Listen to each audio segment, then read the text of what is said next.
സ്വർഗരാജ്യം ആത്മാവിലും അനുഭവത്തിലുമാണ്.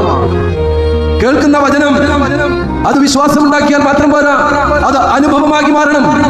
അതുകൊണ്ടാണ് സഭ പഠിപ്പിക്കുന്നത് ഏത് സുവിശേഷ പ്രഘോഷണവും അതിന്റെ പൂർണ്ണതയിലെത്തുന്നത് ആരാധനയിലാണ്.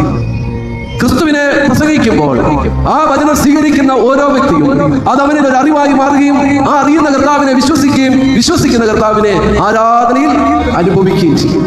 അപ്പോഴാണ് പറയുന്നത്, എന്റെ ശരീരം ഭക്ഷിക്കുകയും എന്റെ രക്തം പാനം ചെയ്യുകയും ചെയ്യുന്നവൻ എന്നിലും ഞാൻ അവനിലുമാകും.